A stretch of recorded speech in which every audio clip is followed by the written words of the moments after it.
c'est parti. Bon, bah écoutez, déjà, merci à tous d'être là aujourd'hui et pour faire ce premier live, justement, avec The Sys Game. Donc, du coup, moi, je me présente rapidement. Je suis Elric. Du coup, j'ai créé The Sys Game comme maintenant quasiment 2 ans. Et à côté de ça aussi, je suis SDR chez Chili Piper. Donc, aujourd'hui, en fait, on fait un nouveau format et j'ai l'honneur de recevoir Simon, en fait, justement, pour ce format. Donc, l'idée, c'est de parler d'un sujet. Donc aujourd'hui, le sujet, ça va être les équipes commerciales spécialisées, donc c'est-à-dire le modèle qui est utilisé par les startups généralement, c'est des SDR, des AE, des CSM, VS justement contre les équipes full cycle, comme justement l'équipe de Simon chez Namlist. Donc on va discuter ça. Et surtout, si vous avez des questions, n'hésitez pas à les mettre dans le chat. On y répondra avec Simon à la fin. On a déjà des sujets en fait qu'on va discuter, je pense, pendant 30-40 minutes. Et à la fin, en fait, on aura du temps pour les questions, pour répondre. Donc voilà. Donc Simon, si tu veux, est-ce que tu peux te présenter et Ouais. expliquer justement du coup ce que tu fais chez Lemlist et aussi pourquoi tu as choisi ce thème? Ok. Bon, déjà, tu vois, tu dis que tu es honoré de me recevoir. Moi, je suis surtout très content que tu aies pensé à moi pour qu'on puisse discuter. Ça fait un moment qu'on tchatche ensemble avant qu'on ait parlé de faire ce live ensemble. Donc, c'est vraiment cool. Donc, du coup, moi, c'est Simon. J'ai rejoint l'Emlist en septembre 2020 en tant que business developer. Donc, j'étais le premier business developer sur le marché français. Et avant ça, quand même, je ne suis pas arrivé chez l'Emlist par hasard. Pendant un peu moins de 2 ans, j'avais une petite agence d'acquisition avec mon associé et cousin où on faisait notamment de l'acquisition outbound pour nos clients. C'est comme ça que j'ai connu Lemlist, que j'ai appris à aimer la boîte, à aimer le produit. Et quand j'ai eu l'occasion quand j'ai vu qu'ils cherchaient quelqu'un pour développer le marché français, j'ai fait le choix de mettre de côté mon activité entrepreneuriale, de la transférer à mon cousin et de le laisser tout seul dessus, de lui filer un petit coup de main le temps que la transition se passe bien. Mais je savais que l'opportunité de rejoindre Lemlist, ce serait potentiellement une opportunité que je n'aurais pas à nouveau, surtout au rythme de développement où on était à l'époque. Donc j'ai mis ça de côté, j'ai rejoint la team et aujourd'hui, je m'occupe de développer le marché français avec d'autres collègues. Du coup, content de savoir tout ça parce que justement, comme on en discutait, on a fait une préparation justement avec Simon avant et on discutait un peu de ça et c'est cool en fait de pouvoir parler de ce sujet aujourd'hui. Juste avant qu'on commence à rentrer dans le sujet, j'ai préparé une petite enquête, un petit questionnaire juste pour savoir un peu les personnes qui sont là justement dans quel type de structure elles travaillent, si c'est justement plus une équipe spécialisée Ça fait les ou choses bien. justement... Comment? Ça fait les choses bien, un petit questionnaire là Petit et tout. Je ne savais questionnaire. même pas qu'il y avait ça sur Zoom, tu vois. Ouais, j'ai vu ça, j'ai découvert ça hier, donc je le fais ça. Et donc pour voir un peu justement tout le monde, donc quel type d'équipe commerciale il travaille. Donc là, on a quoi? On a quasiment tout le monde qui a répondu. On est à 42% pour les équipes spécialisées. Mais attends, je vais laisser que ça se finisse. Mais en Ouais. tout cas, en attendant, merci à Philippe, justement, là, dans le chat, qui s'est présenté. Salut Morgane, salut Thomas, salut Alain et salut à Valentin aussi. Donc, très content de vous avoir ici. Et du coup, alors pour le vote, on est à 40% du coup pour les équipes spécialisées et on est à 60% pour les équipes full cycle. Donc, Ça va, content de je voir que... m'attendais, tu vois, à avoir beaucoup plus d'équipes spécialisées, mais finalement, on voit que le modèle qu'on a chez Lemlist, il est assez répandu. Et ça sera intéressant de discuter des raisons pour lesquelles aussi parfois il est plus adapté que dans d'autres, quoi. Exactement. Et salut à Basile, salut à Victor et à Mathieu aussi. Et alors, donc, aujourd'hui, moi aussi, en fait, ça m'a intéressé qu'on avait discuté de ce modèle-là, comment dire, des équipes spécialisées versus les équipes full cycle, parce que, en gros, je pense que quand tu le vois, et à chaque fois, tu es dans les podcasts, généralement, tu attends toujours des gens qui discutent que le modèle à suivre, c'est le modèle des SDR, des AE et des CSM, parce que généralement, le livre qui est souvent mentionné, c'est Predictable Revenue de Aaron Ross, un des premiers directeurs commerciaux du coup de Salesforce, où justement, c'est le modèle qu'ils ont mis en place pour spécialiser les ventes. Et du coup, en fait, c'est comment dire, un modèle que beaucoup de gens commencent à suivre, qui ont suivi. Et en fait, justement, il y a je pense en dehors du monde des startups, il y a beaucoup de boîtes en fait où c'est toujours du full cycle, mais pour les startups, généralement, ça va être le modèle euh, spécialisé.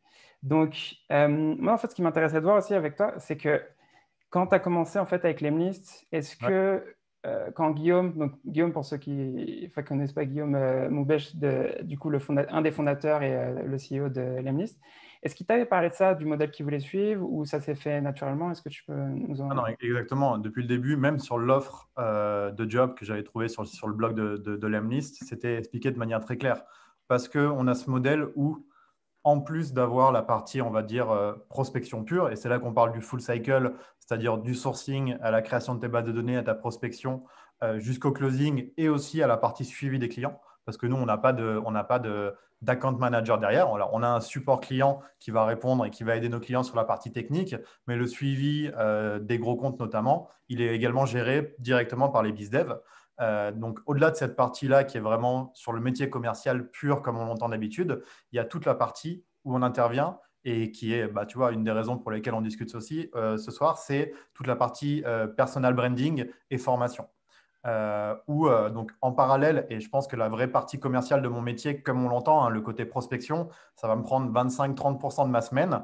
Les deux autres tiers, ils sont dédiés à travailler mon personal branding, donc à créer du contenu, en fait, principalement sur LinkedIn et sur Twitter aujourd'hui, et ensuite à former mes pairs. Donc, bah, d'autres business développeurs dans différentes écoles, bah, peut-être que certains connaissent Rocket School, Icono, Eurydice, qui est une école un peu plus legacy, mais qui, pareil, forme des business développeurs. Donc, dès le début, il avait été hyper clair pour moi. Le modèle de Lemlist, et je pense que c'est le premier truc dont on peut sûrement discuter, c'est que le modèle de Lemlist fait que ce n'est pas une boîte où les sales sont nécessaires. Donc, on ne peut pas demander à quelqu'un qui vient chez Lemlist, on ne peut pas embaucher un sales chez Lemlist uniquement pour qu'il fasse des rendez-vous commerciaux parce que ça n'a pas de sens. Et je pense que, et je peux le partager de manière transparente avec tout le monde. Une des raisons principales, c'est qu'aujourd'hui, alors l'équipe sales, on s'arrache pour que ce chiffre augmente, mais ce chiffre diminue plutôt, mais c'est que entre 75 et 85% du chiffre d'affaires qui rentre dans la boîte, il rentre en self-service. Et l'Emlist, pendant 1 an, 2 ans, un peu plus de 2 ans du début de sa création jusqu'à avril 2020, quand Nadia, ma collègue, ma head of sales d'ailleurs, est arrivée chez Lemlist, il n'y avait pas de commerciaux. Tous les clients qui s'onboardaient chez Lemlist le faisaient par eux-mêmes directement en mettant la carte bleue sur le site web. Et aujourd'hui, ça représente encore les 3/4 de notre acquisition. Donc maintenant qu'on a une équipe sales, on rentre de plus en plus de MRR, toute l'équipe est en train de ramp up. Donc déjà, ce modèle-là implique, et c'est une des premières questions, je me souviens, que j'ai posées à Guillaume, c'est pourquoi est-ce que tu cherches un bizdev? Parce que moi, l'Emlist, je l'ai utilisé pendant 1 an et demi avant de rejoindre la boîte et je n'avais jamais parlé à personne. Donc, je ne comprenais même pas à la base pourquoi est-ce qu'il recrutait un bizdev. Et ensuite, il m'a expliqué que plus on va sur un marché qui touche des grosses boîtes, plus forcément on va avoir besoin d'avoir des personnes pour gérer la signature, mais aussi le suivi de ces comptes-là. Et donc, nous, c'est dans cette logique-là que les sales sont arrivés chez Lemlist. Mais c'est vrai que de base, et je pense que c'est important pour tout ce qu'on va dire après, pour comprendre le contexte de chez Lemlist, c'est que voilà, déjà 90% de notre pipe global, c'est de l'inbound. Et 75% aujourd'hui du chiffre d'affaires qui rentre dans la boîte, il est fait en self-service avec des gens qui ne parlent à personne de l'équipe. Donc, du coup, tu as quand même une interaction avec une certaine partie de l'inbound. Et tu as aussi Alors, l'outbound. bien sûr, ouais, ouais, on a Ouais. toujours forcément une partie avec l'inbound. Et je trouve que c'est intéressant de comprendre, c'est que nous, tous les mois, on va avoir, par exemple, en mars, sur le mois de mars, on a eu un peu plus de 2000 trials, donc période d'essai, donc de 15 jours. Et tous ces gens-là, vu qu'on connaît leur email, on répartit ça entre les différents membres de l'équipe et on les contacte. Mais plus le temps passe et le moins on discute, entre guillemets, parce qu'on est obligé de prioriser. Et c'est peut-être une des limites aussi de notre modèle aujourd'hui, de ne pas avoir cette segmentation hyper bien définie. C'est que plus le temps passe, plus nous, le but d'un sales, c'est qu'il ne parle qu'avec les entreprises où on va avoir entre au moins, on va dire, 5 commerciaux dans l'équipe. Donc aujourd'hui, et notamment pour les nouveaux, on discute avec tout le monde. Tous les gens qui prennent un trial chez Lemlist vont recevoir derrière un membre, une séquence Lemlist de quelqu'un de l'équipe pour l'aider à s'onboarder et pour l'aider à bosser sur la plateforme, à commencer à utiliser la plateforme. Mais dans les faits, on tend vers le self-service, nous, c'est dans l'ADN de la boîte. On va le garder et on aura toujours un produit qui sera possible sur lequel il sera possible de commencer sans parler à quelqu'un. Mais notre boulot en tant que sales, c'est vraiment d'aller travailler sur les comptes de plus en plus gros, que ce soit dans l'inbound, qui est majoritaire chez nous, et aussi dans la prospection, où évidemment, et on pourra le détailler, mais nous, où on a une prospection qui se fait vraiment que sur le tiers 1, donc qui est vraiment les gros comptes potentiels, quoi. C'est quoi un tiers 1 pour vous? Tiers 1, pour moi, très précisément, ça va être les équipes commerciales avec au minimum 15-20 commerciaux jusqu'à 200 commerciaux. Nos plus grosses équipes commerciales aujourd'hui, ça doit être un peu moins de 100 commerciaux dans une même boîte où tout le monde est équipé avec Lemlist. Et il y avait une question de Thomas dans le chat qui disait, est-ce que tu considères Lemlist comme de la vente complexe? Alors, je trouve qu'on a un produit qui est tellement cool à vendre que moi, je trouve que les ventes sont complexes par la taille de la boîte. Et nous, en fait, c'est juste ça. C'est que, et on découvre ça aussi au fur et à mesure. Mais moi, vendre l'Emlist, tu vois, c'est un plaisir. Donc, je ne dirais jamais que c'est complexe. C'est complexe dans le sens où, quand on va taper des boîtes où il va y avoir entre 200 et 500 salariés, avec potentiellement 3, 4, 5 décideurs, on n'a jamais plus que 3, 4, 5 décideurs aujourd'hui, en tout cas dans les gens qu'on adresse. Plus le temps passe, plus on va aller taper de l'enterprise, etc. Mais à date, aujourd'hui, il y a 3, 4 décideurs. Donc non, je ne crois pas que ça soit une vente complexe, comme par exemple certains clients à moi, et je vois qu'il y a Basile ici de chez Assess First qui est dans l'audience, qui eux ont des processus de vente qui sont beaucoup plus longs. J'ai eu l'occasion d'en parler notamment avec Marine de l'équipe Assess First. Forcément, on n'est pas sur le même cycle de vente. Nous, le cycle de vente, il va être entre une semaine et 2 mois maximum, rarement au-delà de ça. Donc non, je ne pense pas qu'on est sur un produit où on peut parler de vente complexe. Et justement, pour compléter ce que tu es en train de dire, il y a Victor qui a mis dans le chat. Donc, la vraie valeur d'un sales chez Lemlist réside dans les grands comptes. Quel est le pourcentage de grands comptes dans ce qui est closé? Et à quel point ces comptes augmentent leur panier moyen dans le temps? Ok, ça c'est hyper intéressant. Je pense que c'est un truc qui est très cool chez nous. C'est que forcément, sur la prospection grand compte, ce qui se passe, c'est qu'en général, on fait un POC. Une fois qu'on arrive à signer le compte, on va choisir aller 2-3 champions, entre guillemets, c'est-à-dire des sales dans notre équipe, dans l'équipe de notre prospect qui sont vraiment à l'aise. Une fois qu'il est convaincu, on va faire un test avec lui qu'on va bien définir. On va avoir un scope très clair de c'est quoi la réussite de ce test-là sur tes 3 sales. On va lancer le test pendant 2 mois et à la fin des 2 mois, si le test est réussi, alors là, on part sur des déploiements sur 20, 30, 40, 50 sales. Voilà en général comment ça va fonctionner sur cette partie-là. Super. Je voulais revenir un peu sur la partie où tu parlais peut-être de former ses pairs. Parce que justement, généralement, quand tu recrutes un commercial, le but d'un commercial, c'est plus de passer du temps avec les clients. Pourquoi il y a eu cette stratégie justement de travailler avec les écoles? Ouais.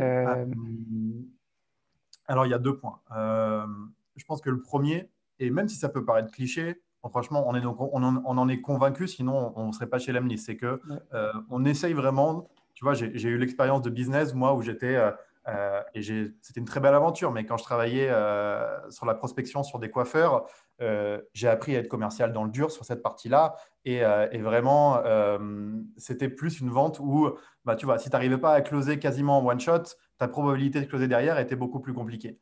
Donc, des fois, dans mon approche commerciale, je sais que tu vois, tu es un peu pushy, etc. Et ce n'était pas un énorme plaisir, mais ça m'a appris beaucoup de choses. Où aujourd'hui, notre manière de faire, c'est de recruter, et quand ce n'est pas le cas, de les former des experts sur la partie outbound, sur la partie cold email. Et moi, c'est ce que j'ai construit pendant 1 an et demi avec mon agence, pour que derrière, la raison pour laquelle je pense la plupart des clients avec que je prospecte en outbound décident de travailler avec nous, c'est parce que je passe mon temps, tous les rendez-vous que je fais avec eux, ce n'est pas forcément pour les convaincre. Je pense qu'on a un produit qui parle de lui-même dans beaucoup de cas. C'est pour leur partager le maximum de valeur sur ce que je sais, presque faire du consulting au final, dans mon approche. Donc, je pense que c'est le premier point. Notre manière de faire du business, je pense qu'elle est pas habituelle parce qu'elle n'est pas, on va dire, pushy ou très commerciale au sens cliché du terme. Donc, c'est le premier point pour lequel on a envie aussi de transférer cet ADN au maximum de gens possible. Et ensuite, le deuxième point, c'est évidemment quand on travaille avec des promos chez Icono, chez Rocket School, chez Eurydice et dans d'autres organismes de formation, ces gens-là, derrière, quand on essaie de leur transmettre, quand moi je leur parle, je leur transmets mon énergie, le fait que de bosser avec un outil comme Lemlist quand tu es commercial, c'est quand même le feu quand tu l'utilises et quand tu as envie de t'intéresser à tout ça, quand tu as envie de t'intéresser à tout ça. Et du coup, le but, c'est que, évidemment, quand ils vont aller après retourner en alternance ou trouver leur premier job, qui vont être business développeurs, la seule plateforme avec qui ils auront envie de bosser, ça sera avec Lemlist. Donc, évidemment, il y a un impact, nous, qui est hyper fort. Il ne se passe pas une semaine aujourd'hui sans que quelqu'un de Rocket, d'Icono, me contacte sur LinkedIn pour me dire bah, je viens de commencer en poste. Dans ma boîte, on est trois commerciaux. On n'a pas de plateforme SEP. Est-ce qu'on peut faire rendez-vous avec mon directeur commercial? Donc, ouais, il y a forcément cet intérêt-là aussi, quoi. C'est pas mal cette stratégie parce que, en gros, c'est pas une stratégie en pensant que tu vas arriver au décisionnaire, c'est vraiment directement avec les utilisateurs et qui vont recommander directement à leur boîte parce que bah, tu sais pas où ils vont arriver et justement, ça peut avoir un impact, avoir des champions directement en fait, quand ils commencent dans leur job. Et, Donc, ouais, c'est pas mal. ouais, je trouve que c'est un peu un cercle vertueux parce qu'en général, les gens, le business développeur qui sort d'une formation, d'un bootcamp de 3 mois, il arrive dans une nouvelle boîte. Si jamais il n'y a pas d'outils, Ouais. on est quasiment sûr à 100% que ça partira sur Lemlist. Parce qu'il arrive, il sait déjà utiliser la plateforme parce qu'il a été formé pendant 3 mois dessus. Il va directement montrer ça au directeur commercial. Le directeur commercial, potentiellement, il va aller voir ce qu'on fait. Il va nous chercher sur LinkedIn. Sur LinkedIn, il va voir quoi? Il va voir que les commerciaux, ils publient de manière hyper régulière. Ils essaient d'apporter de la valeur. Ils sont déjà positionnés comme des experts. Quand je fais rendez-vous avec eux, et ça, c'est un truc qu'on pourrait évoquer aussi, mais dans 80% des cas, les gens avec qui je rentre en rendez-vous me positionnent, même si je pense que j'ai encore 1000 choses à apprendre, mais me positionnent comme un expert sur la partie cold email parce que la forte présence qu'on a sur les réseaux sociaux nous apporte cette légitimité avant même de rentrer en rendez-vous. Donc forcément, le taux de closing sur ce canal-là de manière Ouais. spécifique, bah, il est très, très élevé. Ouais. Et je voulais revenir un peu sur ce que tu disais tout à l'heure sur la partie que toi, bah, du coup, tu as un sales qui gère tout le cycle de vente, donc c'est-à-dire de la prospection jusqu'au closing. Ouais. Pourquoi tu penses que versus une équipe, du coup, comme la mienne chez Chili Pepper, où on est sur un modèle classique, donc du coup, on a des SDR et des AE, pourquoi tu penses que euh, ça fonctionne mieux là pour l'instant chez vous? Je trouve qu'il y a un point, et je crois que je l'ai évoqué rapidement tout à l'heure, Ouais. mais nous, sur notre prospection, ce qui se passe, c'est que même quand je prospecte des comptes avec 50 commerciaux, alors je ne crois pas que ça soit arrivé, je crois que c'est arrivé à Nadia une fois où directement ils sont passés à 50 dès le début, parce que vraiment, voilà, elle est arrivée en plus au bon moment dans sa prospection où ils étaient en train de rechercher une plateforme SEP. Systématiquement, ce qui se passe, c'est qu'on a, comme je disais, 3-4 comptes qui vont signer au début. On définit un scope de test, c'est-à-dire combien de campagnes vous voulez lancer, quel accompagnement vous avez besoin, quels résultats vous allez atteindre. Et quand ils sont atteints, on va développer. Et au fur et à mesure, les comptes vont grandir. Un de nos clients historiques, qui est Zendesk, c'est un très, très bon exemple de ça. Ils ont commencé à 4 comptes. Aujourd'hui, ils doivent en avoir une trentaine. Et tous les mois, on voit qu'ils continuent à en rajouter. Et c'est ce qu'on se rend compte qui se passe dans beaucoup de cas. Et donc, la relation que je garde avec tous mes clients, elle est hyper importante parce que ils veulent parler avec Simon. Quand ils mettent des nouveaux sites pour former les nouveaux et que je repasse une demi-heure, 1 heure avec la nouvelle promo de 5 BizDev qui est arrivée, ils vont me solliciter. Donc, c'est tout ce suivi qu'on fait pour nous dans notre modèle aujourd'hui. Il est hyper intéressant. Je pense qu'il sera amené à évoluer. On est dans une phase d'hypercroissance qui fait qu'il y a énormément de leads entrants, etc. aussi. Donc, c'est un peu des problèmes de riche, tu vois, j'en suis conscient aussi. Je pense que dans 3, 4, 5 ans, les choses vont aussi, tu vois, revenir un peu à la normale sur cette partie croissance et potentiellement nous pousser à faire beaucoup plus d'outbound. Peut-être qu'à ce moment-là, ça serait aussi de se dire, on sera obligé de repartir sur la segmentation. Mais je pense que là, aujourd'hui, sur nos prévisions, tu vois, au moins les 2 prochaines années, on va continuer à pousser ce modèle, on va le structurer de plus en plus, nous faciliter notre vie parce que des fois, tu vois, c'est un peu overwhelming. Je parle en anglais, mais tu peux te sentir dépassé, tu vois, aussi d'avoir formé, faire 3 webinaires dans la semaine, faire ta prospection, continuer à créer du contenu, etc. Ça fait beaucoup de choses et tout le monde n'a pas envie de faire ça aussi à plein temps, tu vois, c'est usant. Donc, pour le moment, c'est un modèle qui fonctionne très bien, notamment dans la manière dont grandissent les comptes chez nous, mais peut-être que sur les années qui arriveront, on repassera sur des modèles qui seront un peu différents, quoi. Là, il y avait 2 questions. Il y avait une question par rapport à ce que tu étais en train de dire que je vais lire à la salle de Basile, mais il y avait Alain qui a posé une autre question. Ça, je la mettrai dans les questions à la fin Ouais. parce que c'est juste pour rester sur sur le sujet que tu étais en train de discuter. Donc, Basile, il disait la grande idée du coup avec les anti-full cycle, c'est que le temps d'essai est rapidement saturé à cause d'une grande variété de tâches à maintenir. Premier échange, meeting, closing, suivi upsell. Comment tu gères chez Lemlist ton temps à la fois pour le new business et pour les clients? Ok. Et j'avais cette question, enfin moi je vais te la poser aussi, justement, du coup, euh, tu as quand même des meetings avec des clients actuels. C'est parce que j'ai vu que vous avez quand même des CSM chez les Non, on n'a pas de CRM. Alors, on a une équipe Customer Success, mais Ouais, qui s'occupe de la partie ticket. ok, Ok, du chat en direct, mais qui n'est pas en relation. Alors, dans certains cas, bien sûr, ça peut arriver des clients historiques, notamment avant qu'on soit un peu mieux structuré, ça arrivait. Mais de manière générale, nous, l'équipe support, c'est pour gérer voilà, le support classique. Alors, ils ok. sont tous très bons, ils connaissent la plateforme, etc. hein. Mais par contre, ils ne sont pas dans le suivi client pur, quoi. Là, c'est nous qui nous en occupons. Ok. C'est bien que tu me précises ça parce que justement, là, jusqu'à maintenant, j'ai pas trop parlé en fait de justement chez nous, chez Chili Piper, Oui. comment c'est structuré. Mais justement, chez nous, enfin, c'est vraiment le classique. On a l'équipe SDR vraiment qui est full focus sur l'outbound, donc c'est-à-dire prospection. L'équipe SDR gère pas du tout l'inbound parce que nous, sur nos formulaires, en fait, on qualifie les prospects. Donc, les prospects qualifiés sont bookés directement sur le calendrier des commerciaux, donc des AE. Et ceux qui ne sont pas qualifiés, ils sont mis dans une liste, on va dire, en fonction des critères qu'on a mis. Donc, par exemple, on ne vend pas aux boîtes qui ont HubSpot. Les boîtes qui ne fonctionnent pas avec HubSpot, on les met sur telle liste. Et on les garde pour plus tard quand on vendra HubSpot, par exemple. Et on a ça. Donc, bien sûr, quand tu vends, le commercial, quand il vend, on le passe à un CSM. On a des CSM spécialisés pour l'onboarding, qui est là vraiment, en fonction des boîtes, ça peut prendre une semaine et certaines boîtes, ça prend 2 mois. OK. Et derrière, on a d'autres CSM qu'on commence à avoir parce que ça, on ne les avait pas jusqu'à maintenant. On avait un flux de clients entrants en fait, qui faisait qu'ils n'avaient pas assez de bande passante pour gérer tout le reste, vraiment le succès auprès des boîtes. Et quand je dis succès, c'est-à-dire c'est travailler avec eux sur leur stratégie d'utiliser Chili Pepper dans leur boîte. Est-ce que ça remplit leur KPI? Est-ce que ça remplit les objectifs justement qu'ils avaient en amont? Et derrière, on a aussi une équipe de compte managers. Et donc là, les compte managers, c'est ce que tu disais tout à l'heure que toi aussi tu fais. C'est vraiment, tu es là aussi quand il y a un upsell, il y a une vente additionnelle où ils veulent rajouter des utilisateurs, c'est les compte managers qui vont gérer tout ça. Donc, on a vraiment tout ça. Et, ah oui, pardon, et on a Ouais. une équipe support en plus de ça, en plus des OK. CSM. Ah, tu vois, c'est fou. Et je me mets, tu vois, un peu dans l'expérience client quand même. Ouais, Ah, franchement, alors je pense que ça a quand même fait ses preuves, hein, tu vois, cette segmentation, et ça marche. Et Chili Pepper, ça va à fond aussi. Donc, il y a quand même des preuves que ça marche bien. Mais je me mets à la place du client. Euh, Tu vois, des fois, je pense que tu es perturbé. Tu as 5 interlocuteurs différents dans ton cycle de vente. C'est hyper compliqué pour le client de se retrouver, de savoir exactement à qui s'adresser, quand, comment. Et puis, tu perds un peu ce côté. Mais voilà, et c'est tout le sujet de nous, de ce qu'on essaye de faire à Lemley. C'est est-ce que le modèle qu'on a aujourd'hui, on ne veut pas faire une boîte avec 100 sales.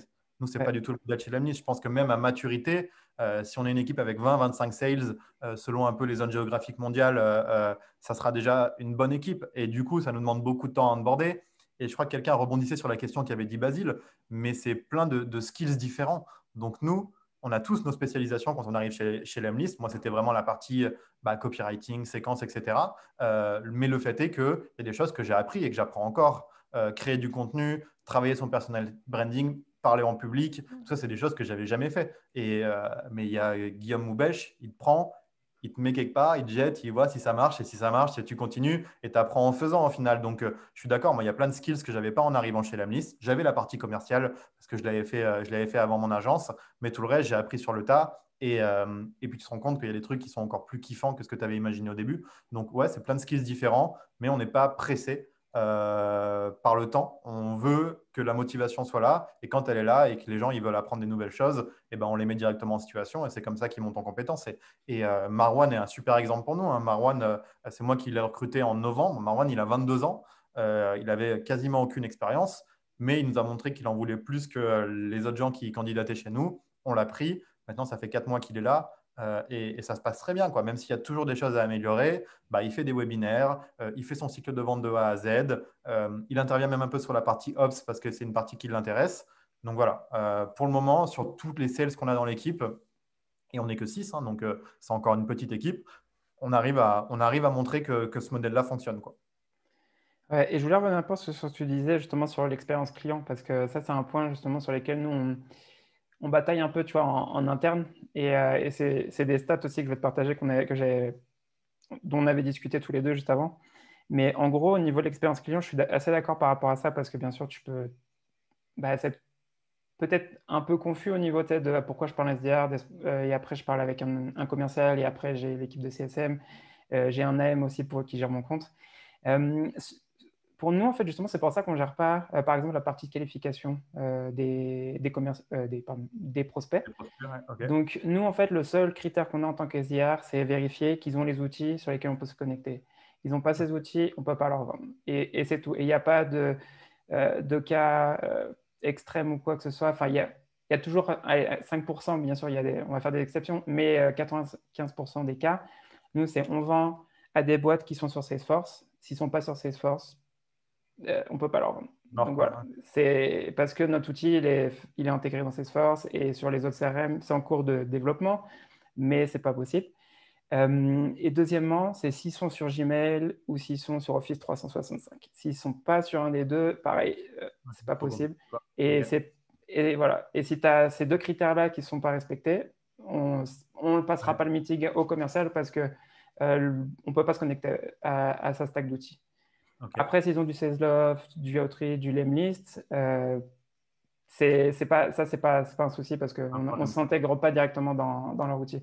Ok. Et donc, du coup, ce qui se passe, c'est que nous, quand on prospecte, en soi, il n'y aura pas un premier meeting avec le prospect où on répond à ces questions-là, enfin, on lui pose ces questions et après, on passe à un AE. Parce que, en fait, c'est un truc qu'on fait soit au téléphone directement avec le prospect, soit on le fait directement par email. Et du coup, ça évite une étape inutile, enfin, vraiment, c'est qui est inutile parce que avoir un call de 15 minutes avec un prospect juste pour parler de s'il a Salesforce ou Gmail, en soi, c'est un truc que tu peux éviter. Et ça, on retire cette friction-là. Et en gros, les commerciaux, eux, du coup, ils arrivent, c'est eux qui font la qualification. Nous, on n'a pas en tant que SDR, on n'est pas formé à faire tout, comment dire, l'appel de découverte ou ce qui est fait généralement par le SDR, alors que là, on pense plus que c'est au commercial de créer, en fait, Ah, c'est soit le besoin, soit de voir s'il y a un problème qu'on peut résoudre. Et ok. le commercial, on va dire, c'est lui l'expert, un peu comme toi, ce que tu fais, justement, où tu es là pour voir, on peut aider, on ne peut pas aider. Et Et, c'est ce qui se passe. et je trouve que ça soulève un autre point parallèle à tout ça, mais quand tu es dans une segmentation hyper cadrée du coup de ta mission, ça ressemble à quoi? Et je ne sais pas si tu vas en peu parler, mais moi, par exemple, je ne sais pas comment ça se passe chez Chili, mais quand tu fais toujours la même chose, quand ton seul boulot, c'est d'envoyer de la séquence et de qualifier, combien de temps tu restes dans la boîte, quoi? Et combien de temps tu te sens épanoui? Il y a en général beaucoup plus de SDR que de postes d'AE derrière aussi à récupérer. Donc, tu vois, je pense que ça soulève des problématiques de turnover où j'ai le souvenir, par exemple, dans la boîte où j'ai commencé à être BizDev, qui existe encore et qui marche très bien, qui s'appelle Wavy. Toute l'équipe commerciale qu'il y avait à l'époque, aujourd'hui, il n'y a plus personne qui y est. Tu vois, 3 ans après. Et il y a toute une Ouais. nouvelle équipe de SDR qui a été remplacée. Tu vois, dans l'épanouissement de son boulot, je sais que je serai, enfin, après l'Emlist, là, je suis incapable de repartir sur un truc où je suis segmenté. On a tous, Ouais. nous, entre guillemets, tu vois, on est tous entrepreneurs dans notre poste, quoi, où on se crée notre marque personnelle, on fait tout de A à Z et on a des missions qui sont hyper variées dans notre semaine. Et du coup, j'ai l'impression que mon équipe chez Lemlist, tu vois, c'est que des petits entrepreneurs, quoi. J'allais dire des petits Guillaume, Ouais. c'est affreux, mais c'est que des petits entrepreneurs, tu vois. Ouais. Et dans la démarche, je pense que ça nous aide aussi à être hyper impliqués, à kiffer notre métier et à avoir envie de s'impliquer sur la mission sur les 3 à 5 prochaines années, quoi. Alors, ça, je suis d'accord sur ça, parce que je pense que je- et j'en parle parce que moi, ça fait 3 ans que je suis SDR là, cette année. Et du coup, peut-être tu peux dire, ah putain, t'es encore SDR après 3 ans. Et il y en a qui pourraient se dire, SDR, c'est bien un an et c'est tout. Mais je pense que en fait, ça va dépendre beaucoup de la boîte où tu es. Parce que là, chez Chili Piper, on n'a pas discuté jusqu'à maintenant.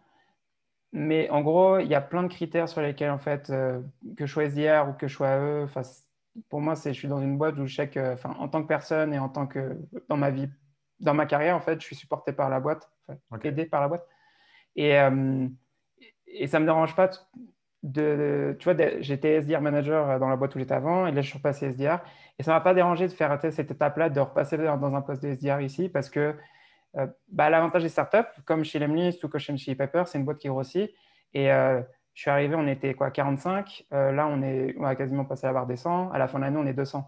Et tu sais que, ouais, SDR en soi, faire toujours la même tâche tous les jours, un point, c'est vrai que ça peut être répétitif, mais en tout cas, chez nous, les SDR, tu es obligé de savoir prospecter pour passer commercial. Si tu ne sais pas prospecter, tu n'es pas recruté déjà. Et Ok. généralement, là, on a ouvert des postes de commerciaux, donc là, on recrute. Mais si on sait que le commercial, il n'a jamais prospecté sa vie, il ne sera pas recruté. Parce que les commerciaux doivent sourcer leurs Tous les opportunités. AE chez Chili ont Ils été prospectent. SDR chez Chili avant aussi? Pas forcément, mais en tout cas, ils savent prospecter. Tous les AE, ils prospectent. Il n'y a Ok. pas d'AE qui ne prospecte pas. Parce que ça, c'est en gros, ce que je te disais tout à l'heure avant de préparer le call, en gros, les AE chez nous, les commerciaux, ils sont doublés, leur commission est doublée sur les deals qu'ils sourcent eux-mêmes. Donc, Ok. du coup, Ouais, il y a une incentive à le faire. voilà. Clairement, quoi. Ok. Donc, il y a ça. Et deuxièmement, ce que j'allais dire, aussi, tu peux, là, en dehors, tu vois pas sur ce qu'on fait chez Chipaper, mais en interne, en gros, chaque SDR, bien sûr, son objectif, c'est de booker des meetings qualifiés, bien sûr. Mais aussi, en plus de ça, tout le monde a un projet en interne. Donc, ça peut être, soit si tu veux, c'est que tu veux passer commercial, c'est préparer ta transition à passer commercial et c'est faire regarder 2 démos par semaine des commerciaux pour voir comment ils structurent leur call. Il y a ça. Là, moi, par exemple, je travaille sur la moitié de mon temps sur ce qui fonctionne et sur l'autre moitié de mon temps, je travaille sur des nouveaux personas. Et, Ok. euh, et en gros, comme la boîte a grossi et comme en fait ils sont assez ouverts sur des projets extra ou en fonction de toi ce que tu veux faire ou de tes besoins, tu as quand même 80% de ton temps bien sûr sur tes tâches, mais en plus de ça, tu peux faire d'autres choses. Ok. Et ça fait combien de temps là, que tu es exactement chez Chili Piper? 6 mois. Ok. Ok. Ouais, donc c'est encore assez récent au final. Et je suis curieux du coup, mais la plupart, la tienne et la plupart des SDR chez Chili Piper, c'est quoi l'objectif pour eux à 18 mois, tu vois, quel moment où tu as envie d'évoluer? Ça va dépendre parce que justement, tu as des gens qui se rendent compte qu'ils n'aiment pas vraiment prospecter prospecter. C'est con parce Je que pense pas c'est. que c'est prospecter, mais qui se rendent compte que là, on a une personne qui va passer compte manager. Et du coup, au final, tu peux te dire, au final, ça a pu être un boulot de commercial, mais c'est toujours un boulot de commercial parce que en gros, c'est regarder les clients qu'on a actuellement et voir là où il y a des opportunités d'upsell, vraiment. Donc, des opportunités où on peut vendre à une autre équipe directement dans la boîte. Donc, à ça, là, c'est beaucoup de monde qui veulent passer sur des postes de manager en SDR. Donc, comme l'équipe a grossi, là, aujourd'hui, dans l'équipe SDR, on est 16 ou 17 et il y a un manager, directeur. Et du coup, une personne pour gérer toutes ces personnes, ça fait beaucoup. Donc là, on commence à avoir des team leads. Et à la fin de l'année, on aura sûrement 2 SDR managers et 4 team leads facile. Ok. Donc c'est soit manager, soit AM, donc dans une autre équipe, ou tu en as d'autres, ils veulent être commerciaux aussi. Ok. Mais en fait, pour répondre à cette question aussi, c'est que je trouve c'est que ça dépend vraiment de ce que tu veux toi personnellement. Je sais que dans la plupart des boîtes, parce que jusqu'à maintenant, moi c'est ce que j'avais vu, hein, c'est en gros si tu es promu, c'est pas parce que toi tu voulais ce poste-là, c'est parce qu'il y a un poste qui s'est ouvert et on a pensé Ouais, à toi. ouais.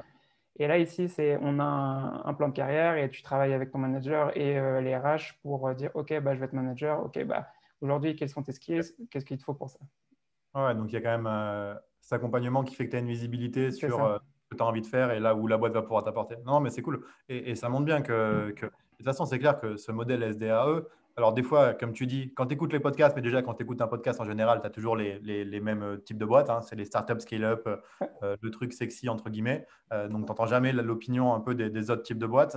Et effectivement, tu entends toujours ce même modèle. Mais le fait est que ce modèle, il fonctionne dans beaucoup, beaucoup de boîtes. Il permet de scaler de manière propre et ça a été prouvé cette fois-ci sur des startups à forte croissance. Ça a été prouvé que ça fonctionne. Donc nous, tu vois, il y a aussi, moi je suis assez convaincu de notre modèle. Je prends beaucoup de plaisir dans mon métier. Je suis hyper curieux de voir comment est-ce qu'on va passer de 10 millions d'ARR à 30, 50 dans les 5 prochaines années qui sont une partie de nos objectifs. Ça sera intéressant de voir en tout cas comment est-ce qu'on va réussir à processiser le maximum des choses parce qu'il y a quand même beaucoup de missions, comme quelqu'un faisait soulever tout à l'heure dans le chat. Il y a beaucoup de missions différentes. Pour faire scaler cette approche-là, c'est pas si simple que ça. C'est épuisant, c'est éprouvant et tout. Donc, on va voir, tu vois. Mais on est assez déterminé à montrer qu'il y a d'autres modèles pour scaler que le modèle classique qu'on entend beaucoup. Bah, en fait, j'allais rebondir sur ce que tu es en train de dire parce que, en gros, là, ce que vous faites, et de toute façon, ce que tu vois dans les boîtes qui fonctionnent beaucoup aux US, généralement, c'est la marque de la boîte plus que le modèle, la structure de l'équipe commerciale qui fait que ça fonctionne. Tu vois, enfin, des boîtes bah, comme vous qui grossissent à cette vitesse et vous n'avez même pas levé de fonds où il n'y a pas besoin enfin, ouais, de brûler du cash pour faire grandir la boîte parce qu'il n'y a pas d'investisseur qui vous pousse à faire plus de chiffres. Là, vous avez une croissance naturelle. En fait, c'est juste parce que la marque a été faite dès le début par Guillaume et le reste de l'équipe. Et tu vois aux US, principalement, enfin, les boîtes qui grossissent super vite, mais en plus de lever des fonds, c'est tout ce qui va être du Gong. euh, Gong. Enfin, pour moi, c'est l'exemple le plus gros qu'il y a aux US. Mais C'est souvent une discussion que j'ai avec Guillaume, c'est qu'on regardait la croissance de Gong, par exemple, qui a mis pas mal de temps pour arriver à 10 millions, un peu plus que l'Emlist, même si on n'est pas encore à 10 millions. On y arrive. Et par contre, on voit qu'ils sont passés de 10 à 40 en 2 ans. Et donc, on en discutait et on regardait un peu comment tu fais pour arriver à ça. Alors oui, ils ont levé des fonds, mais l'argent, finalement, ouais. c'est pour ça qu'on a dit non aussi. Nous, on nous donnerait 20 millions aujourd'hui. Je ne vois pas ce qu'on pourrait faire qui ferait qu'on grandirait 3 fois plus vite que ce qu'on fait aujourd'hui. Donc, c'est aussi ce qui est intéressant à comprendre, c'est comment est-ce que fait des équipes comme Gong pour passer de 10 à 50 millions d'ARR en 2-3 ans. C'est pas que, enfin, moi, ce que je me dis, c'est que c'est pas possible que ça soit juste embaucher 90 commerciaux et leur faire prospecter comme des malades. Évidemment que ça compte parce que d'un coup, ben, tu vas ratisser extrêmement large, mais il y a d'autres dynamiques qui sont derrière. Et Ouais. nous, c'est ces autres dynamiques justement de marque, de bouche à oreille, de référol et des choses qui fonctionnent nous très fort chez nous, sur lesquelles on veut continuer à axer toute notre énergie parce que c'est ce qui nous permettra de faire scaler l'approche en ayant voilà, entre 15 et 25 commerciaux, même quand on sera une boîte qui va faire entre 50 et 100 millions d'ARR, puisque c'est l'ambition pour les années qui vont arriver, quoi. Ouais. Bah, je t'allais dire pour Gong, en fait, je pense que ce qu'ils font différemment, parce que c'est pas leur équipe commerciale, enfin bien sûr, ils ont une très bonne équipe commerciale, mais c'est plus au niveau du marketing qui sont super bons. Et là, j'avais écouté un podcast, c'était quoi, il y a 2 semaines, où tu avais le CMO qui discutait en fait de.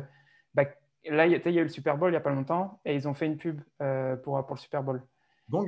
Ouais, Ok, donc, non. et en fait, ce qu'ils expliquent, leur stratégie de marketing pour sortir du lot, parce que en soi, des Gong, il y a, aux US, c'est quoi? C'est Chorus, comment dire, leur concurrent le plus gros. Ouais. Mais en gros, pour sortir du lot, ce qu'ils font, eux, c'est vraiment au niveau du marketing.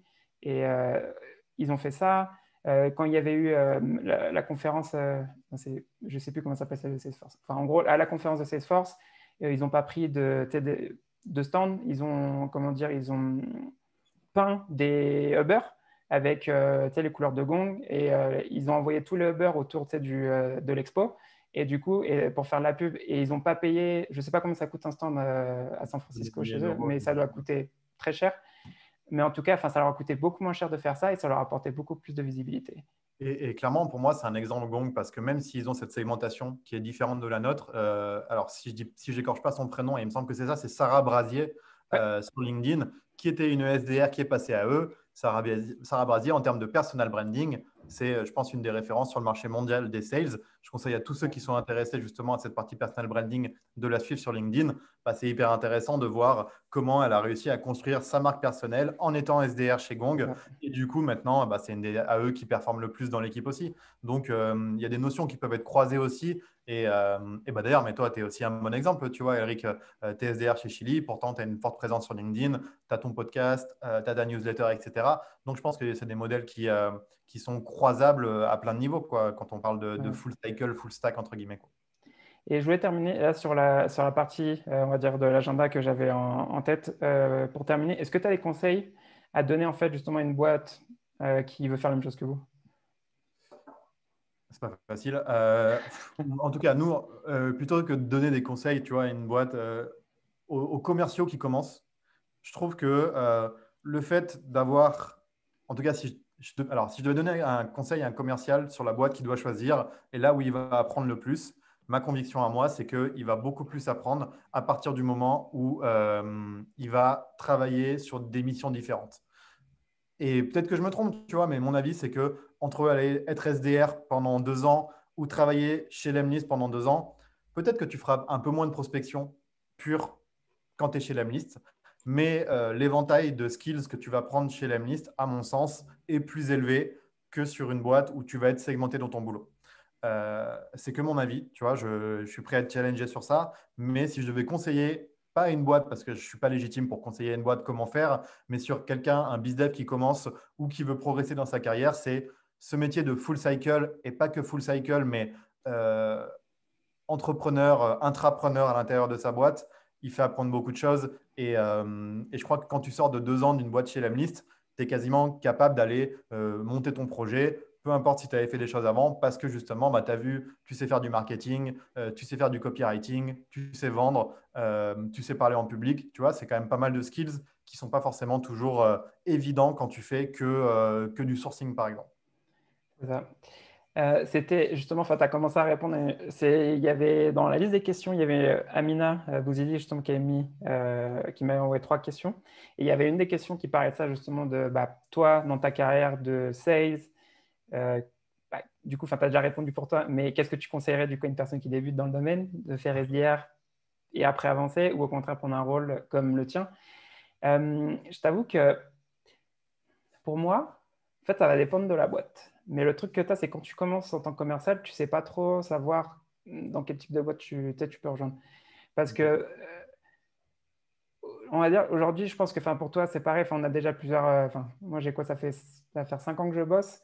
Donc, tu sais, je commence en amont, je sais déjà plus ou moins le type de boîte pour lesquelles je veux bosser. Si je devais commencer demain, moi, je regarderais des facteurs externes à la boîte, plus que savoir s'il y a une équipe de SDR ou full cycle, parce que Ok. je pense que moi, demain, si tu me dis viens chez les ministres, je te dis OK, parce que pour moi, même si ce n'est pas un modèle de SDR à eux, bah, ça me va. Parce que je sais ce qu'il y a derrière, la boîte, enfin, tu sais, là où elle va la boîte, et ça, c'est un très bon point pour moi. Mais si je ne sais pas demain la boîte, comment elle est, bah, je vais avoir un peu plus de mal à savoir vers quel type de boîte me tourner. Parce que, Mais tu as raison, ça joue forcément dans la décision. ouais, Et tu vois, tu m'aurais posé la question il y a 6 mois, je t'aurais dit, passe par un rôle full commercial avant de faire ce que je fais. ouais, Mais j'ai le contre-exemple qui est, tu vois, à 10 mètres de moi devant, qui s'appelle Marwan, qui, lui, commence son métier sur ça. Et Marwan, on l'a vu monter en compétences, là, en 4-5 mois, mais énormément, quoi. Que ce soit sur le fait d'avoir de la structure en rendez-vous commercial, de savoir qualifier, de savoir closer. Alors, tout n'est pas parfait, évidemment. ouais, Et peut-être que s'il faisait que du commercial, il progressera encore plus vite parce que bah, je pense qu'il est bien malin, tu vois, sur tout ça. Donc, ça rentre vite. Mais le fait est qu'on le voit progresser sur plein de trucs différents et hyper rapidement alors qu'il a que 23 ans.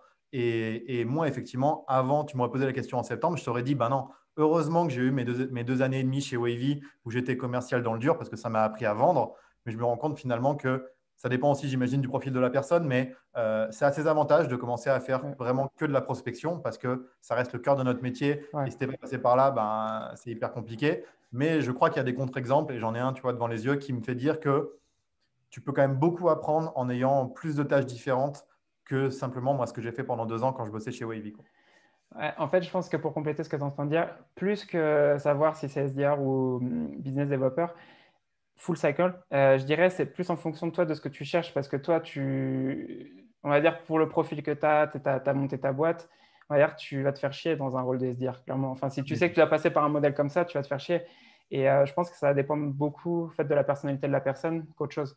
Parce que si tu es... Non, mais tu as raison. C'est vrai que c'est un point qui est hyper important. Et moi, enfin, c'était l'Emlist où je continuais mon agence, en fait. Bah ouais, Tu vois, je suis pas, j'ai pas cherché du boulot, quoi. Je voulais rejoindre le projet. Donc, tu as raison que finalement, quand j'essaie de me projeter, tu vois, 8 mois en arrière, les motivations que j'avais dans mon esprit, c'était vraiment de pouvoir rejoindre ce projet-là en particulier et pas de redevenir commercial directement parce que je savais ce que ça allait impliquer. Alors, j'avais une perception et finalement, ça dépasse aussi mes attentes par rapport à ça. Mais tu as raison que ça reste une perception individuelle de c'est la ça. personne au début, quoi. Et là, il y avait Basile justement qui a mis dans le chat. Donc, l'un des facteurs aussi qui est déterminant, c'est est-ce que tu as des mentors internes qui vont te faire monter rapidement en compétences? Euh, Ça, je suis assez d'accord avec ça parce que moi, c'était un des critères justement pour lesquels j'ai une liste j'ai dit, ouais, 15 boîtes sur lesquelles tu vois, qui m'intéressent. Et en gros, il y a une des cases que je dois cocher, c'est l'équipe commerciale. Et est-ce qu'ils ont un directeur commercial, on va dire, enfin, ou un VP Sales qui sait ce qu'il fait? Parce que même si, enfin, en gros, tu es dans une startup, bah, parfois, en fait, tu ne sais pas trop comment est le leader commercial. Et donc, du coup, bah, moi, j'ai bossé pour les boîtes pour lesquelles je bossais avant. bah, ils étaient. Ouais, bah, je ne veux pas me le cacher, c'était pas les meilleurs. Je n'ai pas forcément appris des choses et j'apprenais plus en fait bah, à aller parler avec d'autres commerciaux qu'en interne justement. Et je savais qu'il y avait un des critères pour moi, c'était ça. Et chez Chili, je le savais déjà en amont. Le fondateur de la boîte, c'est un commercial de. Il a quoi? Il a monté 5 boîtes, mais enfin, c'est un commercial à la base. Et le VP Sales, c'est d'ailleurs que Victor, il est là. C'est Victor, il m'avait recommandé de discuter avec lui, Julien, qui est le VP Sales. Et, euh, et on avait aussi un sales leader qui est Michael Tusso, qui est un influenceur LinkedIn aux US. Mais tu vois, j'avais déjà ces trois Ouais, tu savais quand même visages. allais Voilà, avoir des interlocuteurs qui allaient encore te faire monter en progression. c'est Ça, c'est ça. vrai. Ouais, c'est Parce vrai, ça. que dans les boîtes où j'étais avant, enfin, j'étais jeune et clairement, tu ne sais pas les trucs que tu vois parce que tu dis, ah bah, faut que je trouve un job. Et bah, bien sûr, tu n'as pas d'expérience, faut prendre un job, hein. Mais Non, c'est sûr. Mais je ne sais pas, toi, quand tu as vraiment appris à être commercial, moi, alors il n'est pas dans la salle, mais je lui fais un big up, il s'appelait Augustin, tu vois, Charpentier, ouais, qui était mon head of sales chez Wavy. Le fait est que avoir un mentor, c'est bien, mais il y a l'image qu'on s'en fait et la réalité. Moi, il a été incroyable. Pour moi, il m'a beaucoup accompagné, mais ce qui m'a formé, c'est de faire des rendez-vous commerciaux ouais, et de me réécouter tout seul après, tu vois. Et c'est comme ça que ouais, j'ai bien sûr. réussi à progresser, tu vois. Même si au début, c'est cool d'avoir des mentors, etc.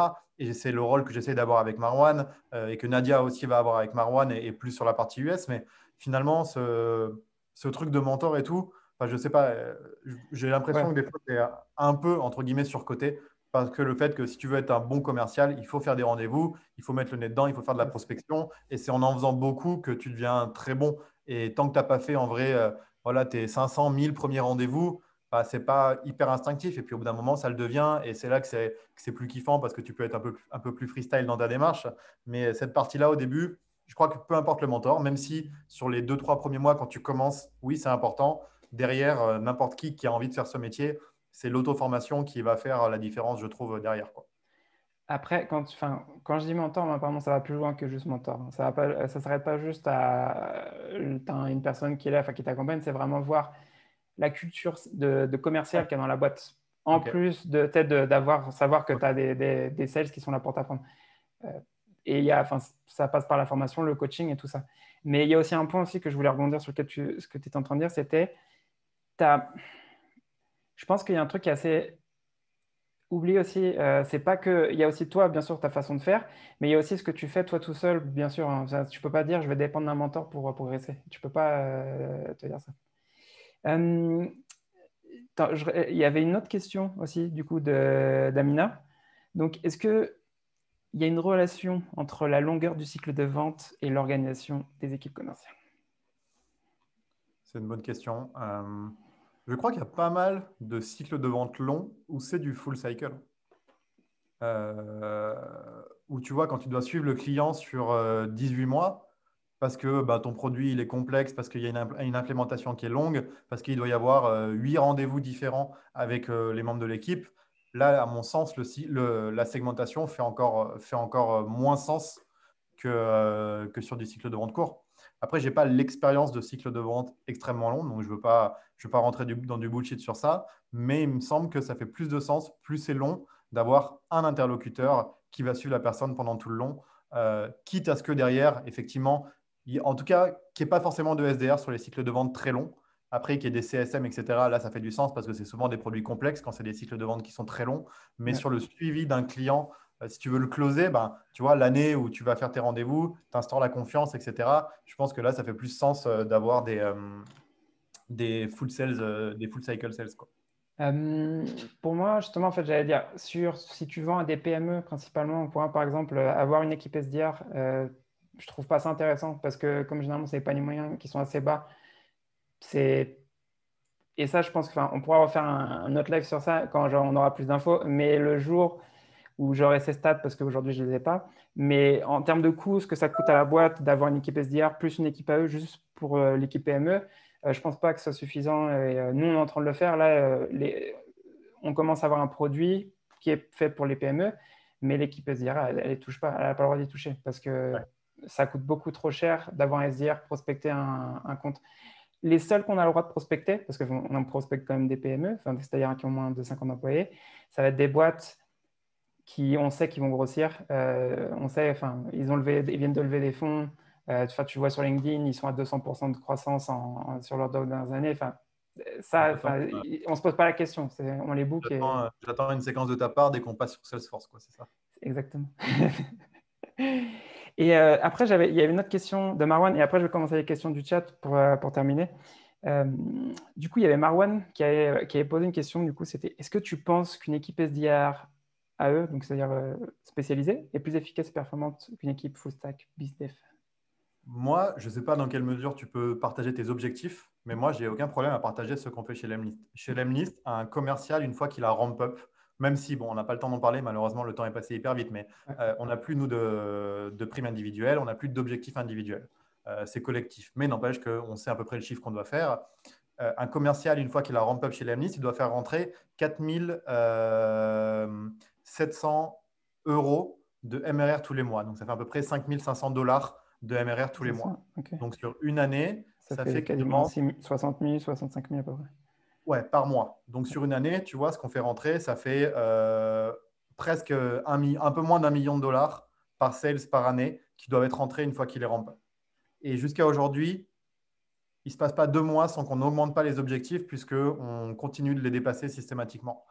Plus l'équipe sales grandit, tout le monde arrive en général à dépasser ses objectifs. Nadia, moi, le reste de l'équipe. Donc, on continue de les faire augmenter parce qu'en plus, on n'est plus objectivé sur ça. Donc, nous, le but, c'est quand même de tirer le plus haut possible jusqu'à ce qu'on se rende compte qu'on est un peu à la limite et après, on aura une référence à atteindre. Mais pour te dire, voilà, on n'est pas du tout segmenté. Tout le monde fait tout son cycle de vente et on fait rentrer à peu près 1 million de $ pour la boîte par sales, par an. Ok. C'est pas mal. Je t'avoue que moi, je ne sais pas si je peux partager ces infos, donc Ok, je ne les non, mais partagerai pas.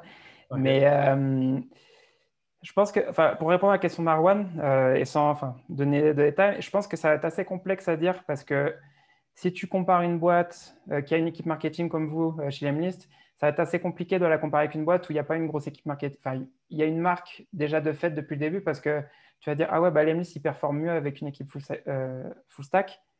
Alors que tu compares deux boîtes qui sont pas comparables parce que Ah ouais, une bien équipe sûr. qui a une équipe marketing derrière, une équipe sales qui a une équipe marketing, ça fait clairement la différence. Moi, j'ai bossé pour des boîtes dans lesquelles on n'avait pas d'équipe marketing et c'est pas la même chose pour prospecter que quand Non, tu as une mais marque.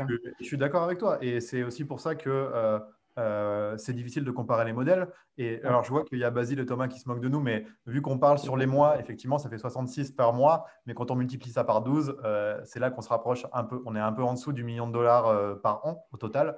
Mais tu vois, et je suis d'accord avec toi.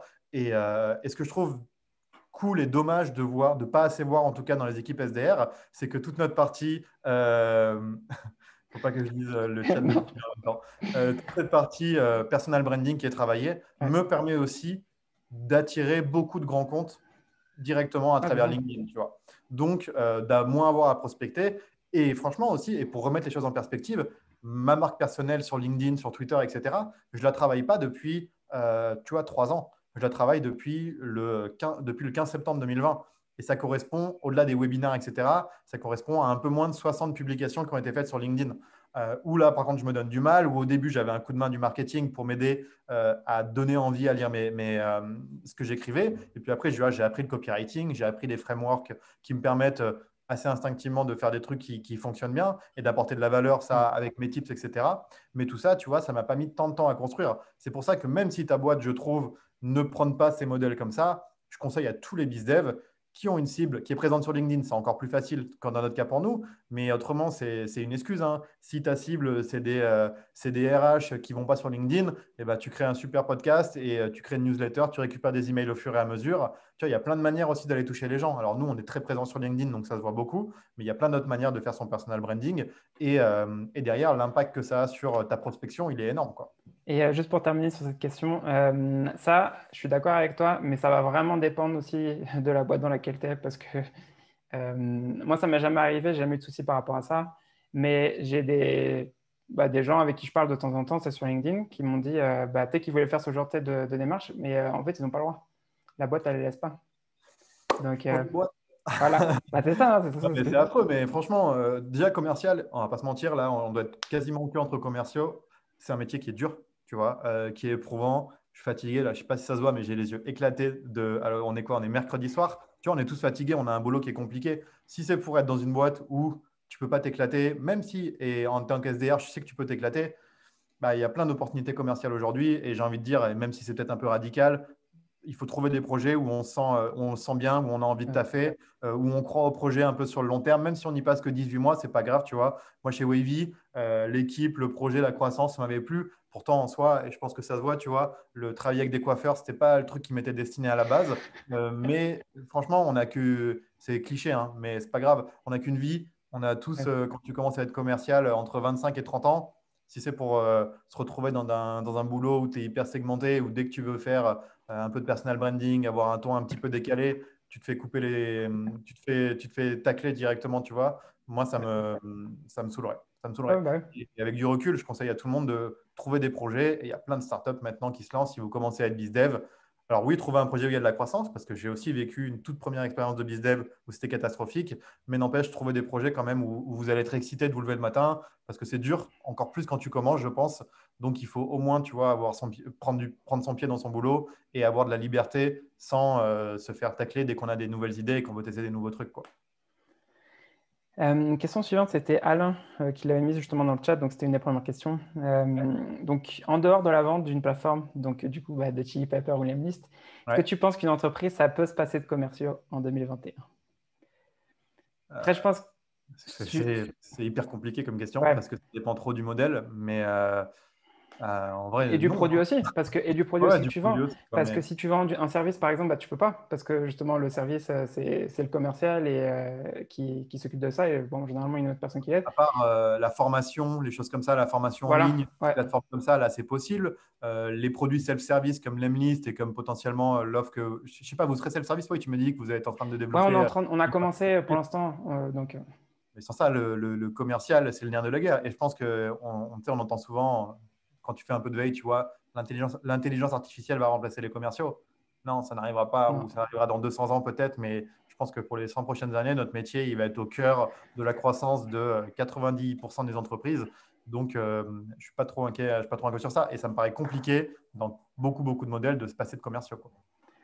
Il y avait une autre question, c'était Morgane qui l'avait posée un peu plus tôt. Donc, bon, par rapport à comment je fais pour savoir si un rendez-vous est qualifié, si je ne fais pas de découverte, eh bien, pour cette question-là, ce que j'avais précisé, c'était que je m'assure juste qu'ils ont les outils sur lesquels on peut se connecter. Mais sur la partie découverte, ce n'est pas au boulot du SDR parce qu'on n'est pas formé sur ça à aller chercher des pains. Parce que nous, sur les prospects qui ont travaillé, bah, des fois, si c'est des mecs qui ont 30 ans, mais on bosse avec des gens qui ont 50 ans. Et l'idée, c'est qu'un SDR qui vient de commencer sa carrière, bah, qui parlait avec un directeur marketing d'une boîte de 1000 employés, bon, découvrir les pains d'une boîte comme ça, on préfère avoir des gens qui ont déjà l'expérience dessus. Donc ouais, c'est au commercial de faire cette phase-là. Après, il y avait une autre question.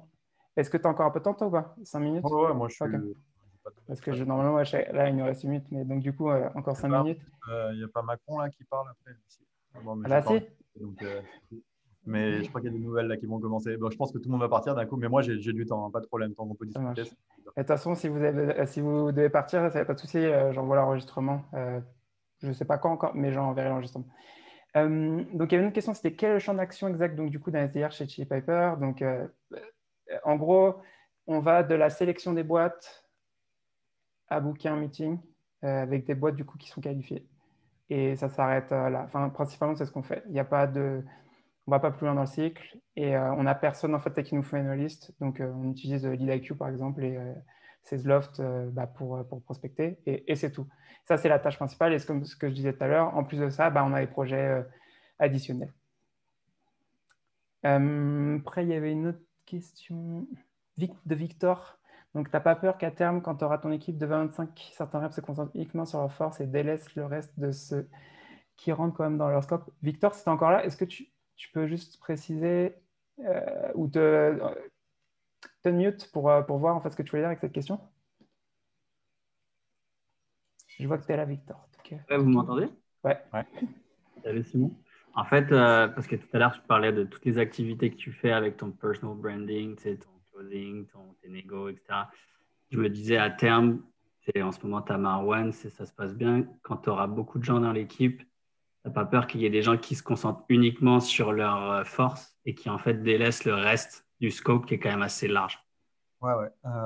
On est hyper attentif. Tu as raison, hein, c'est certainement la chose qui fait le plus peur dans notre équipe commerciale nous, aujourd'hui. On est trop petit aujourd'hui pour être en mode passager clandestin. Tu vois, ils peuvent pas, personne ne peut se cacher aujourd'hui parce qu'on est encore une petite équipe.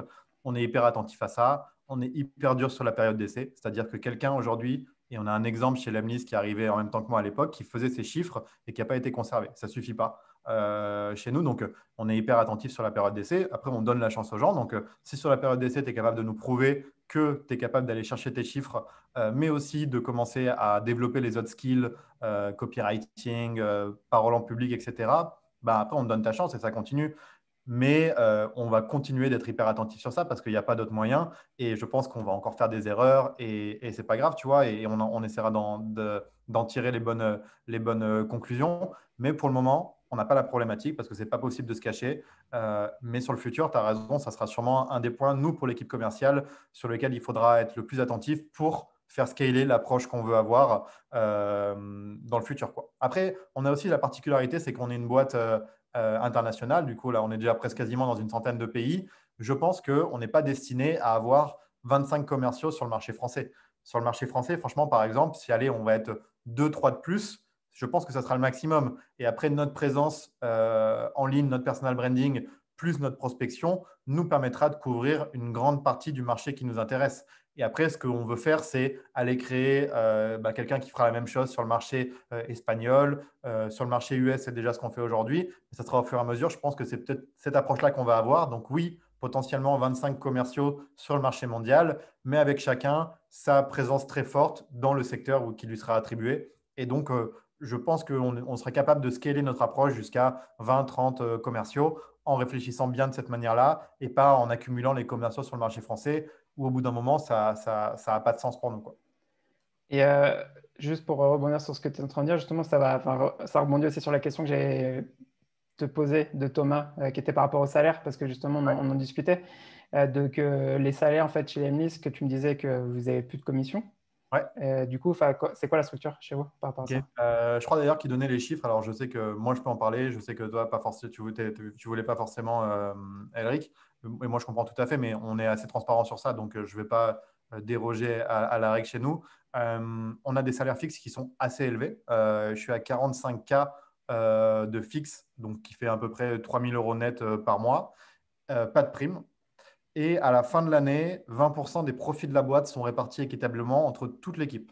Donc l'équipe marketing, les développeurs, le customer support, enfin tout le monde, quoi. Et ça devrait être, alors ça dépend d'année en année, mais là, sur la croissance où on est aujourd'hui, la prime sera située entre, on va dire, worst case scénario, entre 15 et 20 000 et best case scénario, entre 28 et 35 000 à la fin de l'année en plus. Ce qui fait que sur l'année, mon salaire sera situé au total entre 70 et 80, un peu moins de 65 et 80 000 euros bruts. Ouais. Moi, ce qu'on en disait tout à l'heure, c'est pas une question que je peux pas le partager. Déjà, je sais pas si je peux le partager, déjà d'une. Et de deux, le seul truc que je peux partager, c'est les variables que je trouve intéressant parce que moi, comme j'habite au Mexique, en fait, c'est autre chose. Ils calculent ton fixe en fonction de là où tu habites. Mais en gros, sur les variables, chaque SDR gagne 200 dollars par meeting qualified. Et c'est-à-dire, c'est un meeting qu'on a eu avec le prospect et qu'on a validé qu'on peut aider. Et après, on a d'autres commissions sur la vente qu'on a avec le client. Donc voilà, nous, c'est un modèle classique, donc fixe, variable. Et le variable, c'est sur le meeting qualifié et sur la vente. Et c'est tout. Et après, comme on est dans les startups, on a aussi des actions aussi dans la boîte. Ça, c'est... Voilà. Ok. Mais nous, pareil, tu vois, pour le coup, nous, c'est c'est en train d'être mis en place. Alors, l'avantage, c'est d'être une startup qui n'est pas du tout diluée, nous, pour le moment, puisqu'on n'a pas levé de fonds et on va avoir des BSPCE avant la fin de l'année 2021. Selon, après, ça va être, je ne connais pas du tout les chiffres exacts, mais le capital va être ouvert, entre 5 et 10% du capital va être ouvert aux employés d'ici la fin de l'année de notre côté. Et juste on termine, je rebondis sur le commentaire de Victor par rapport au prix manuel.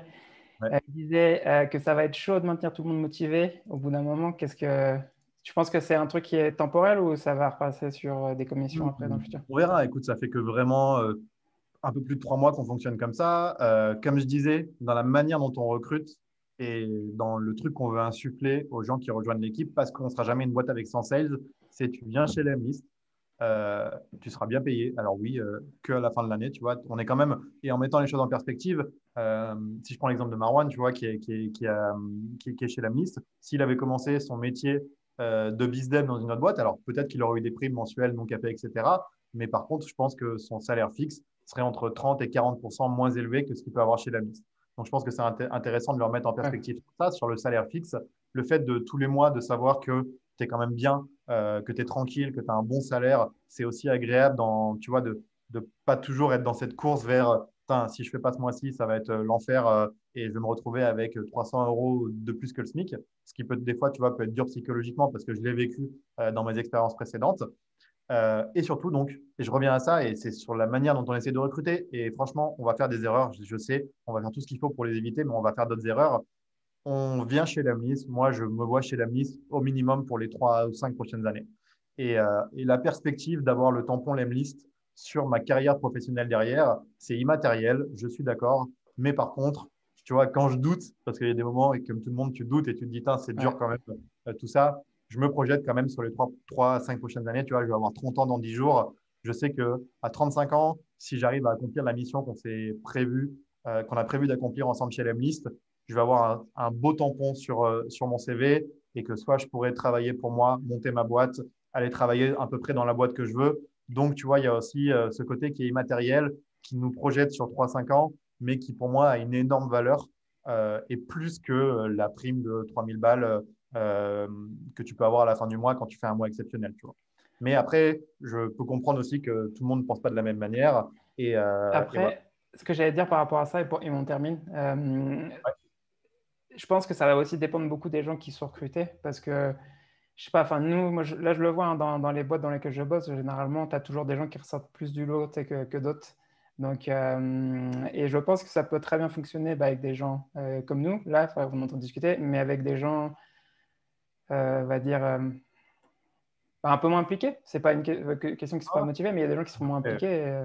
Et du coup, je Non, pense pas que ce soit un modèle qui fonctionne avec eux. Ou... Après, peut-être que je me trompe. Je sais qu'Alan a ce modèle-là aussi. Et la boîte, elle a 200, 300 employés. Donc, c'est que ça fonctionne aussi. Non, et puis, comme tu dis, on passe beaucoup de notre temps tu vois, 99% de mon temps de cerveau disponible depuis les 7 derniers mois, c'est l'Emlist, quoi. Ouais. Donc, je comprends tout à fait que tout le monde n'a pas la même vision de sa carrière, etc. Et je comprends que des fois, tu n'as pas envie de, tu vois, passer toute ta life à bosser sur les projets. Mais quand tu tombes sur des boîtes où ça te permet de le faire, même quand tu n'es qu'un employé, où tu as vraiment l'impression d'être entrepreneur avec le reste de l'équipe, c'est quand même un gros kiff. Et je pense que tu as cherché ça chez Chili Piper. Moi, j'ai cherché ça chez Lemlist, même si on a des modèles différents. Donc ouais, ça dépend beaucoup de la mentalité des gens. Donc, on essaye de recruter que des gens comme ça. Mais on a déjà fait l'erreur et sûrement qu'on la reproduira encore. On va essayer de mettre en place au fur et à mesure des choses qui nous évitent de faire ça, quoi. Bon, du coup, merci beaucoup, Simon, d'être passé aujourd'hui et d'avoir répondu à mes questions, aux questions de tout le monde. Et merci. Comment? C'est passé vite, je disais. Ça fait très vite, ouais. Et cool. du coup, les gars, tout le monde, parce que je vais pas. Non, faut pas dire. Merci tout le monde d'être passé sur live, justement. Et pour ceux qui ont dû partir avant, de toute façon, j'envoie le replay dans les prochains jours. Donc, ce sera sur YouTube et sur les plateformes de podcast. Donc, voilà. Et salut, merci. Tara, on se voit demain, je crois. Vous voyez dans le chat. Allez, ciao. Bonne soirée à tous. Salut.